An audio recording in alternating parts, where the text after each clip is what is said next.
This is not a comprehensive history of FC St. Pauli. We are not covering everything that has happened and is happening to the club. It's also not a complete history of Hamburg or Germany. It's one story, a single thread running through the fabric of football. We liked it and thought you might too. But we also want to do the club and people involved justice. So if you think we've missed or misrepresented any points, or can think of push-off points for future videos, please let us know in the comments.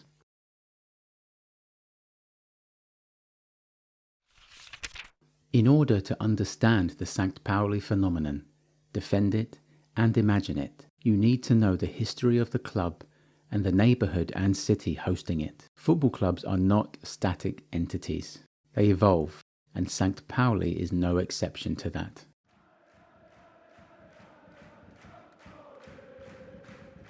On the 12th of May 2024, a football club in Germany's second division, the Zweite Bundesliga, won promotion to the top tier. The following weekend, on the 19th of May, the club claimed the championship, their first ever major honour. Well, kind of. They won the old Bundesliga Nord in 1977, a regionalised precursor to the current Zweite Bundesliga. The season to follow would be only their 9th in the Bundesliga since their establishment in 1910. Of the previous 8 campaigns in the top flight, their longest run of consecutive seasons was 3, 88-89, 89-90 and 90-91. The promotion was celebrated wildly in their 29,546 capacity stadium, which just about scrapes into the top 30 stadiums in Germany ranked by maximum capacity. But every home game is an all but guaranteed sellout, with season ticket holders accounting for around half of the match-going fans. The club's 30,000 plus members have to scramble around for what remains. The club's promotion also sent its 500 plus registered fan clubs and estimated 20 million fans worldwide, including 11 million in Germany, into raptures. The latter figure includes the highest number of female fans in all of Germany, around 30% of the match-going crowd. You can add in the 19 million people in Germany who, according to a survey commissioned by Sport 5, have a soft spot for the club. If all this sounds somewhat contradictory, that's because it is. The club in question is FC St. Pauli, and if you've heard of them, you probably have an opinion about them. Some people find them easy to love. They're rebellious, misfits, defined by core principles, and a constant thorn in the side of those in power. They're anti-fascist, homophobia, racism, and sexism. The members own the club, and the fan base proudly and openly proclaim their progressive left-wing beliefs. In the sanitized, sterile and bloated world of modern football, St. Pauli are, for many, a much-needed antidote. Of course, others find them just as easy to dislike or hate. Some people roll their eyes or groan at the sight of skull and crossbones t-shirts and hoodies, calling it idle hipsterism, virtue signalling, or a combination of the two. St. Pauli are, some cynics say, more brand than football club. Others are ready to gleefully point out instances where the club or its fans fail to abide by their own lofty principles, while it goes without saying that those on the right and far right simply detest the club and its fans for making their opposing ideology known. But whichever way these swirling emotions blow, they originate from the fact that St. Pauli, as a club and fan base to differing degrees, has raised its head above the parapet and does things differently. In his book, Forza St. Pauli, Nick Davidson states, "At the heart of the contradiction of St. Pauli is the fact that the club is different. It is not a club built on sporting glory. There are no league titles, no trophy cabinet packed with the polished silverware of yesteryear. Instead, the club has gained notoriety for the values it represents rather than its sporting achievement. For most St. Pauli fans, whilst the bottom line certainly isn't money or power, it isn't about victory either. Instead, pleasure and considerable pride is derived from adhering to a broad for and against value system. Being a Sankt Pauli fan is about standing against fascism, racism, sexism, homophobia, and commercialization, and standing for equality, fairness, and social justice. True, on-field success isn't completely irrelevant to supporters, but, unusually, it is not the primary focus. But FC Sankt Pauli hasn't always been this way. For the majority of their existence, they were an unremarkable, mediocre, conservative football club that barely registered on a national level, let alone internationally. So, how did this version of Sankt Pauli come to be? If you look at the FC Sankt Pauli badge today, you'd be forgiven for thinking that the club was established in 1910. It says it right there, 1910. What else could it mean? Fortunately, it's not that complicated. Football emerged in Hamburg and across Germany in the late 19th century. Around this time, various football teams sprung up, including one in the games and sports section of Hamburg Sankt Pauli Turnverein, a gymnastics club established by Franz Ries back in 1862. But this wasn't unusual. Most German football clubs trace their roots back to such organizations. But what is a Turnverein? Put simply, it translates, imperfectly, into English as gymnastics club. Turner, gymnastics, and Verein, club, union. Turner played a huge role in the development of German football, and it's a topic we will look at in more depth in a later episode. For now, here's a shamefully brief summary. Germany was brooding after humiliating defeats to Napoleon's army at Jena and Auerstedt in 1806. Friedrich Ludwig Jahn, an educator and German nationalist, conceived the idea of improving his countrymen's morale through physical exercise, namely Turnen. On a completely unrelated note, physically training the perfect German and instilling them with nationalist sentiments would also create future conscripts much better equipped for war. Now, put a pin in that because we're going even further back. To understand Sankt Pauli the football club, you need to know about Sankt Pauli the neighbourhood. Here it is. The city of Hamburg annexed the area north of the Elbe River in 1247, but it remained a no man's land between Hamburg and the then Danish settlement of Altona until the 30 Years' War started in 1618. The conflict is infamous for its brutality, destruction, and loss of life. Some parts of modern-day Germany reported population declines of over 50%, be it through casualties or emigration. From around the time the 30 Years' War started to 1833, the area was called Hamburger Berg, Hamburg Mountain, as it was, unsurprisingly, the highest peak in and around the city.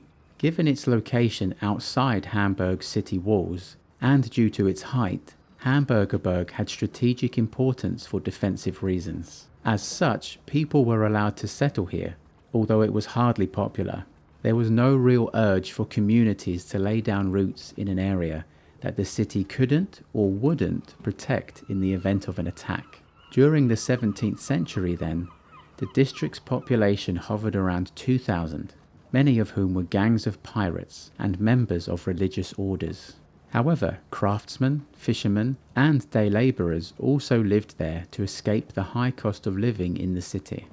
As always, where people settled, commerce followed, but this was primarily made up of enterprises that Hamburg and Altona didn't want any part of, i.e. those renowned for noise, pollutants, and unpleasant odours. But the trade that became most associated with the region was rope making.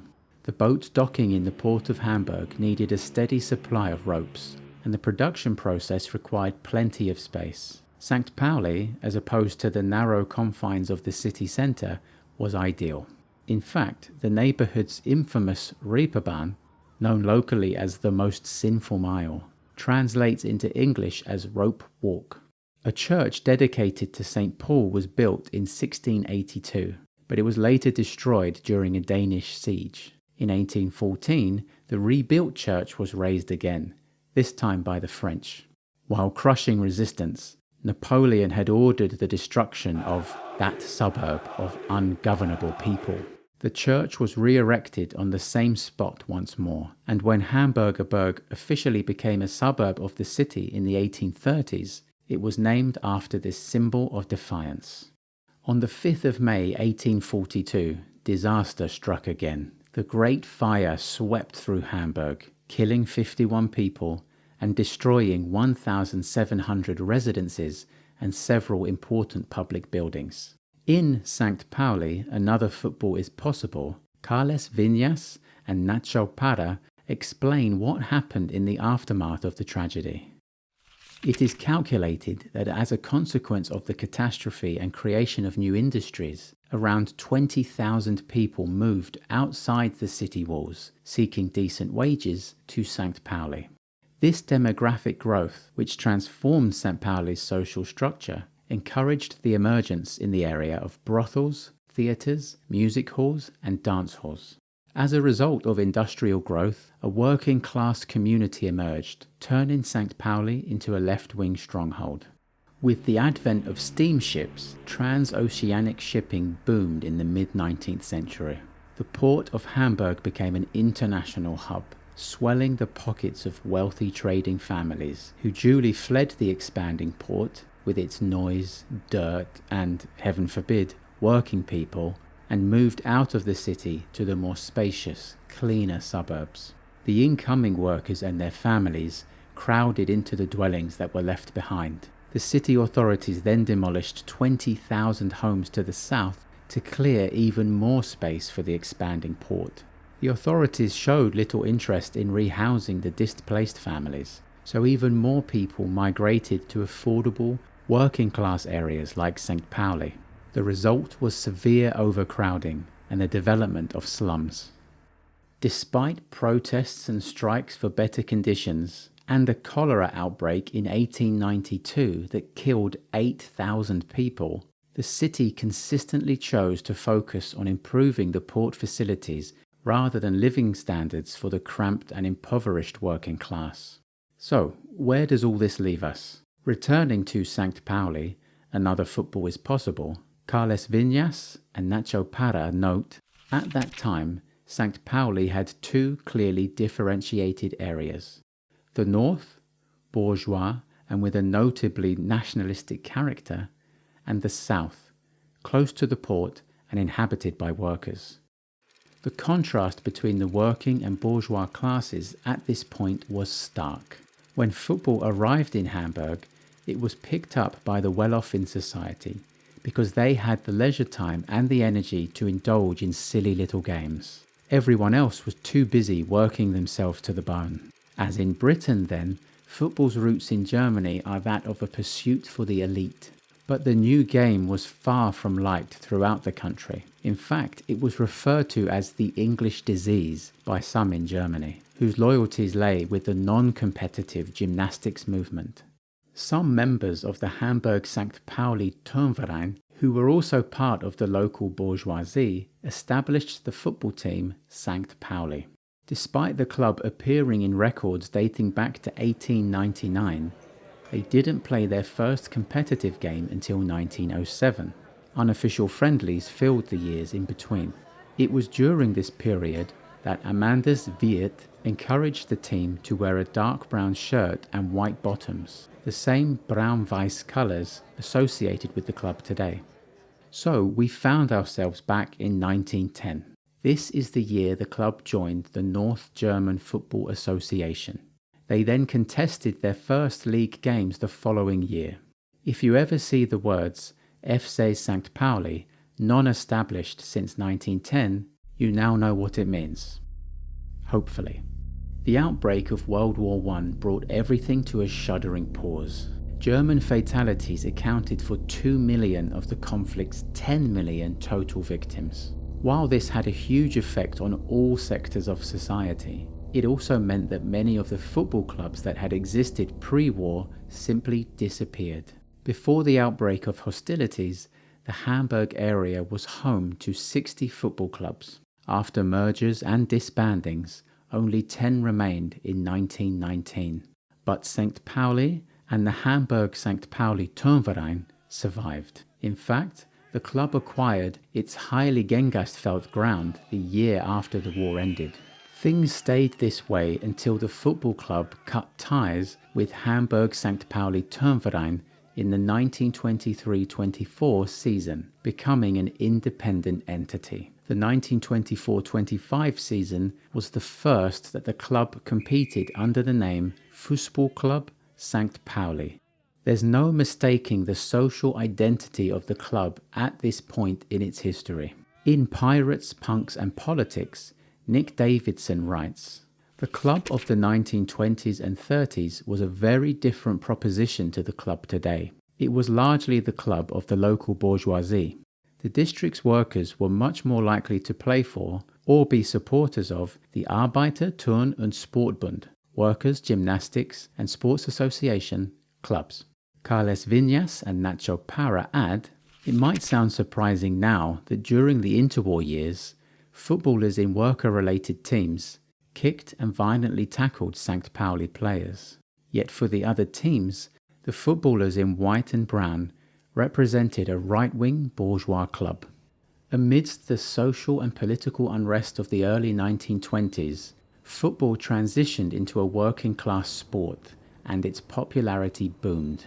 As the decade progressed, Germany even experienced a short-lived economic miracle fueled by the devalued mark and overseas investment.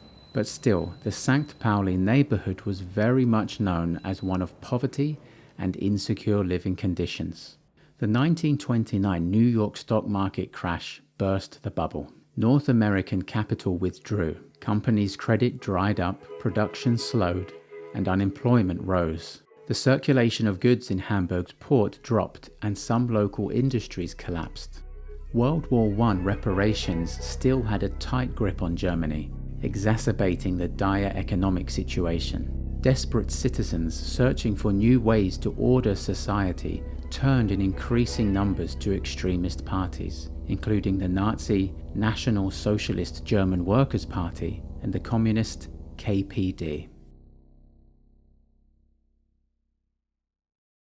As US banks recalled the loans that, under the Dawes Plan, had formed the basis of Weimar Germany's recovery, economic conditions deteriorated throughout the country. Industry collapsed, and Hamburg was no exception, with unemployment in the city hitting 40% at its peak. The financial precarity felt by all German workers expressed itself in both the chambers and the streets. The NSDAP, or Nazi Party, had already gotten a foot in the door in 1928, securing 3 seats out of 160 in the Hamburg Assembly.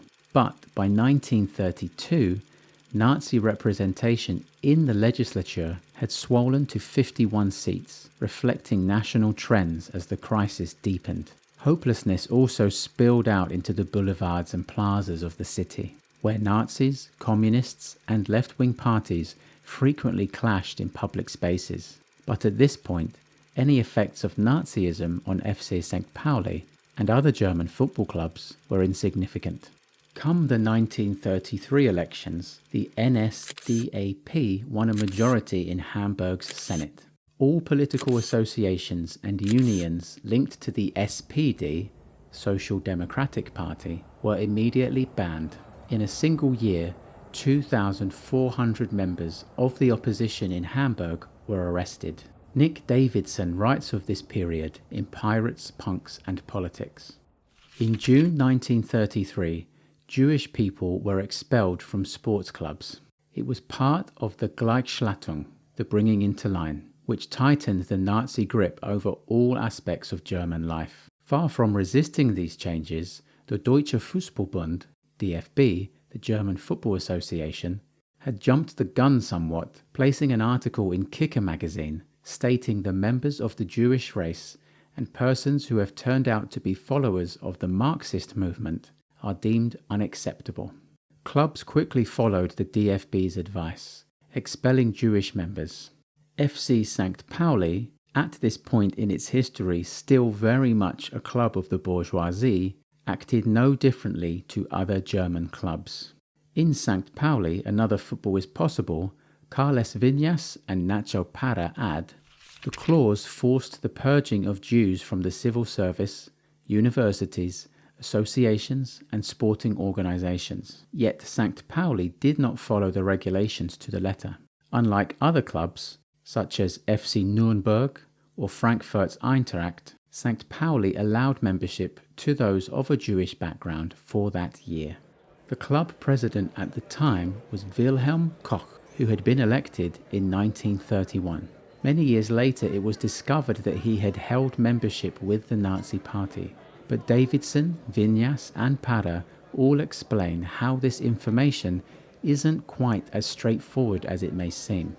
In Pirates, Punks and Politics, Davidson writes, Wilhelm Koch's membership of the NSDAP has never been in dispute. He joined the party in 1937. However, his commitment to the Nazi cause has been widely questioned. It has been suggested that Koch's hand was somewhat forced and that he joined the Nazi Party in order to remain in his position of president. The fact that he didn't join the NSDAP until as late as 1937 supports the idea that he wasn't an ideological supporter, but someone who felt he had no choice but to join the party. The extent of Koch's links to the Nazis was investigated by Frank Bayer, senior researcher and lecturer at the University of Hamburg and author of many books on Nazi Germany. He concluded that Koch had no ideological links to the regime, nor did he play an active role in Nazi party politics. Of Koch's membership, Viñas and Para write, this was not an isolated case. That same year, 1.5 million Germans joined the National Socialists, including the staff at the DFB and numerous heads of other sports clubs. Despite his Nazi membership, he tried as much as he could to keep the club at a distance from the growing politicization at the time. For that reason, he was reluctant to allow the Nazis to use the club's facilities for their own sporting or propaganda activities. Koch wanted the St. Pauli Stadium to only be used for playing football.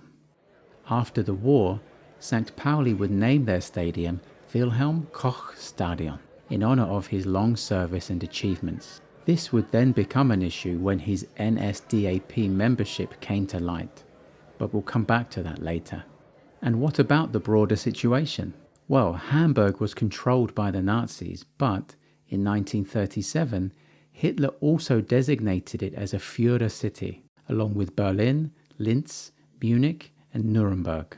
Like most clubs and associations, St. Pauli complied with orders given by the sporting, social and political authorities. However, the club opposed the Nazis' plan to merge all of Hamburg's teams into one super club, as had already happened in Italy with the creation of Roma and Fiorentina under the influence of their own fascist party benefactors. But St. Pauli's protest here was an act of self-preservation, not some kind of heroic resistance. This was a petty bourgeois, conservative institution simply looking for ways to survive.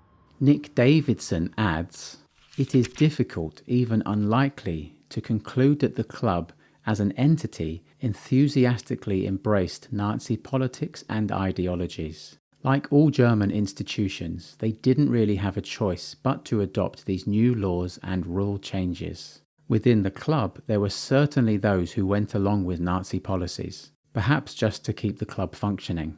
The fact that the club survived the 1930s as an independent entity goes some way to supporting this view. As World War II progressed, the port city of Hamburg inevitably became a target for Allied bombing. In 1942, a huge shelter capable of holding 18,000 people was built on Heiligengeistfeld. You can still see this enormous structure from inside the Millantor today. The following year, between the 24th and 27th of July, the Allies enacted Operation Gomorrah. 7 systematic British air raids dropped 1.7 million bombs on Hamburg, killing around 31,000 people and leaving 125,000 injured. Approximately 75% of Hamburg's urban area and 80% of its port were destroyed. And still, even as the war swung in favour of the Allies, the Nazis continued their persecution of those that met their criteria for asozialen, asocial or antisocial. The unemployed, sex workers, pacifists, and people with hereditary illnesses and disabilities were all victims of Nazi persecution, with some transported to concentration camps. There, they were forced to wear a black triangle. According to the regime's own estimates, 40% of St. Pauli's population met the asocial criteria.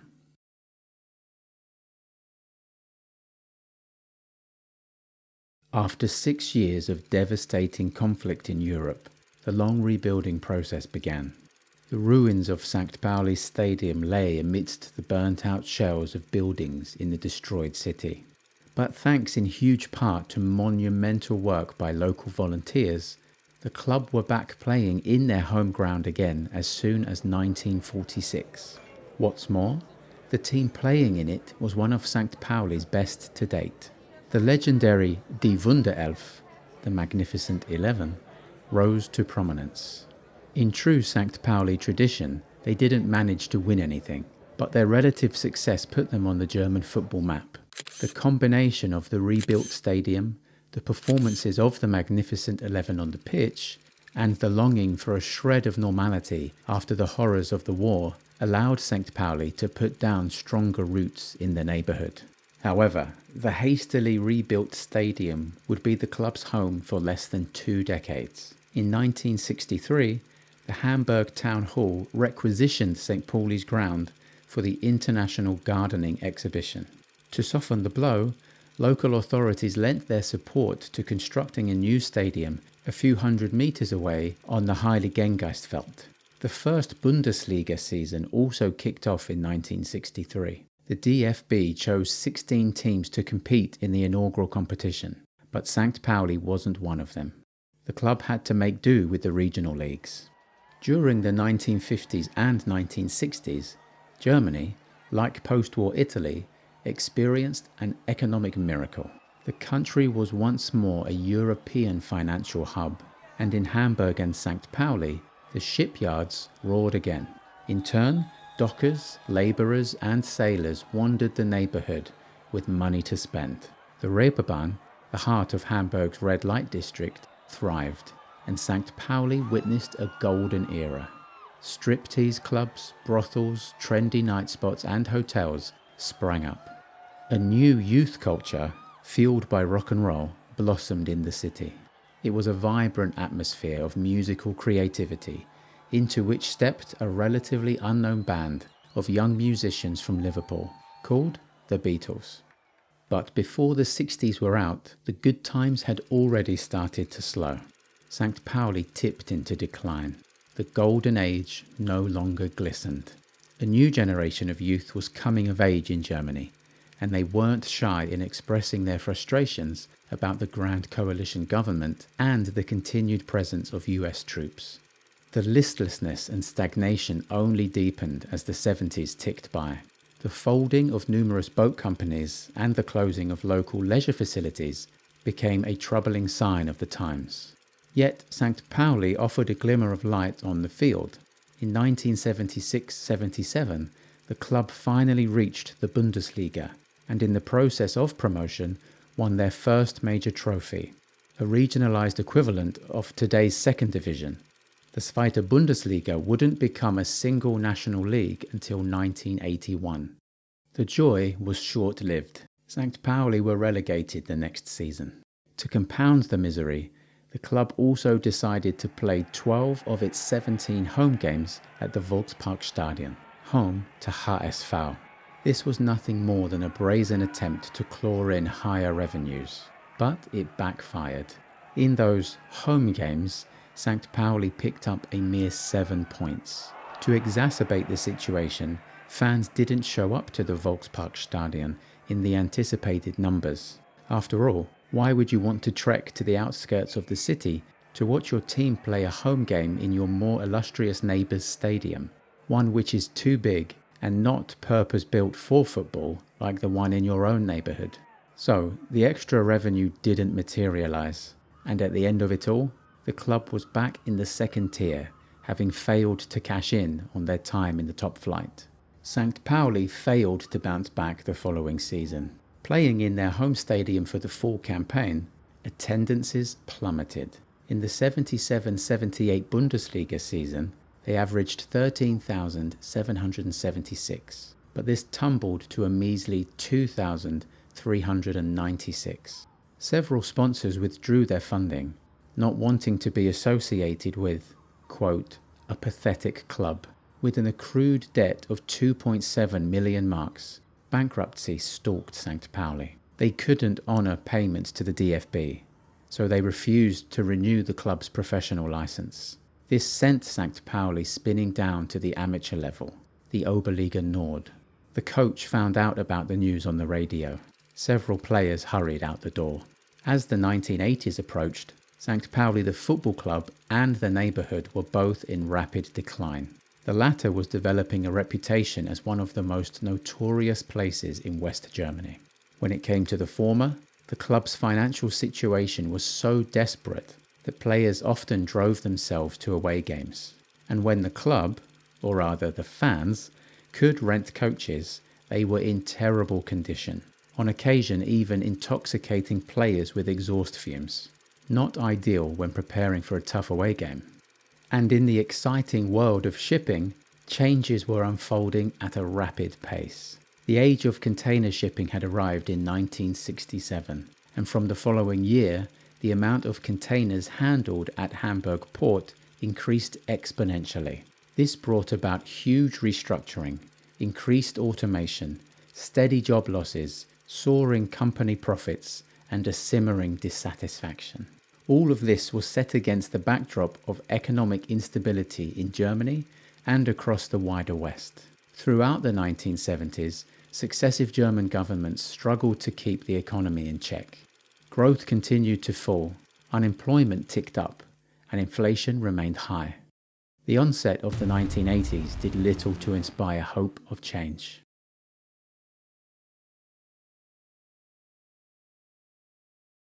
FC Sankt Pauli continued on their unspectacular path well into the 1980s. They alternated between seasons spent in either the newly restructured Zweite Bundesliga or the level below, the Oberliga Nord. Ongoing financial precarity more than played its part in this stagnancy. But as Vinyas and Para note in Sankt Pauli, Another Football is Possible, in the middle of the decade, things began to change. It was then that the club went through its transition from a traditional club to a cult club, an era that coincided with the boom in the squatting linked to the autonomous movement. There were numerous factors that helped to create the Sankt Pauli that we know today, but the Hamburg squatters movement, particularly those that occupied parts of Hafenstresse, a wide street running beside the port, had a huge part to play in changing the club's identity and trajectory. But before we get into that, let's look a little more at the historical background. Vinyas and Para explain, the 1980s was a socially troubled time for Hamburg. Since the late 1970s, the city, and particularly the Sankt Pauli neighbourhood, had been feeling the effects of a bad recession. Young people suffered from dropping out of school, unemployment, and a lack of affordable housing that meant they were unable to leave their family homes. Stagnation and a lack of opportunities were the conditions leading young people to seek an alternative way of life. Many such people were students that had to leave their studies and then found it difficult to find work and housing. They were the seed of the city's autonomous movement. They then add that the changes in Sankt Pauli were also shaped by transformations affecting the district, such as the collapse of the local sex industry caused by the AIDS explosion at the time. Generally, Sankt Pauli was in full decline. It went from having 31,000 inhabitants in 1970 to having 22,000 in 1985. All of this helped to reduce rents and increase the squatting of empty houses, which drew students, artists, and other young low earners to the area. And, as Nick Davidson writes in Pirates, Punks and Politics, the empty buildings in rundown areas like Sankt Pauli provided somewhere for this mixture of disaffected youth, the unemployed, punks and anarchists, to create viable social spaces in which to live, socialize, and establish community projects like soup kitchens, meeting rooms, and bookshops. There are different claims as to when the Hamburg squatters movement started, but it's widely regarded that the first occupation in Hafenstrasse occurred in the autumn of 1981. As the docks declined, the owners of the mansions on Hafenstrasse abandoned their properties. It was only a matter of time before they caught the eye of the city's disaffected youth and counterculturalists. When a group of activists occupied 8 of these buildings, they would soon become an iconic beacon of resistance at the heart of the German autonomous movement. In brief, autonomism is an anti-capitalist social movement that emerged in Italy in the 1960s from workerism. With roots in Marxism, autonomists believe that modern society's wealth is produced by unaccountable collective work, with too little of this wealth redistributed to the workers in the form of wages. In those early days of occupation, the Hafenstrasse squatters needed to avoid detection and quietly settle in. The police typically used a strategy of forcibly ejecting squatters within 24 hours. But the first arrivals on Hafenstrasse went mostly unnoticed for months, until the summer of 1982, around the time of local elections in Hamburg. Hoping to avoid public unrest and negative headlines, the Senate took a strategy of negotiation. As the months fell by, though, the relationship between the squatters and the authorities flip-flopped between cordiality, tension, and outright hostility, leading to arrests, lock-ins, and police raids. During one of the less strained periods, negotiations between both parties led to the arranging for building repairs and improvements. This was ultimately a cheaper solution than the proposed new office development. What new office development, I hear you ask? Well, in Vinyas and Pada's telling, before being occupied, the premises, owned by the town hall, were earmarked to become offices as part of a substantial urban renewal project for the Docklands. To carry out this intervention, the Senate and the SAGA construction company joined forces. In 1985, they did the paperwork and inspections required for the buildings to be declared uninhabitable, justifying their demolition. This fight against gentrification of working-class areas is being fought in cities around the world, and the activist movements of Sankt Pauli are still very much at the forefront of this in Hamburg. The neighbourhood's park fiction is the perfect case in point. Now, this resident-designed neighbourhood park overlooks the harbour and is an important meeting point and outside space for locals. The city originally intended to sell the land to investors who wanted to construct upscale buildings, presumably for upscale people. The local community fought against the project. 10 years of legal struggles followed, but the locals finally prevailed and the park was inaugurated in 2005. But back to the squatters' movement. It's important to note that those involved in Hamburg had different origins from those found elsewhere in Germany, such as West Berlin. There, students and middle-class dropouts dominated, but the Hafenstrasse squats had a more diverse crowd and drew heavily on the lumpen proletariat, a term from Marxist theory describing the lowest strata of the industrial working class. The German lumpen translates as rabble or rags. In the years to come, these unique demographics would prove pivotal in the transformation of FC St. Pauli, but more on that soon. In the meantime, the Hafenstrasse squatters focused on securing their future, primarily through short-term compromise agreements with the authorities. But no matter the nature of the agreement, civil war-like scenes continued to play out. Nick Davidson documents this period in Pirates, Punks and Politics. In December 1984, fans of Hamburg SV and Borussia Dortmund were actively involved in far-right Molotov cocktail attacks on the squats of the Hafenstrasse. In fact, as the 1980s progressed, violence became a regular occurrence on the Hafenstrasse, fueled partly by a media frenzy that claimed that members of the German terrorist group, the Red Army faction, RAF, were being hidden in the buildings. Tensions continued to escalate, and in October 1986, the police laid siege to the houses, destroying goods and furniture, and evicting squatters from 6 of the flats. This heavy-handed action sparked a spontaneous demonstration in which 2,000 people marched on the Hafenstrasse.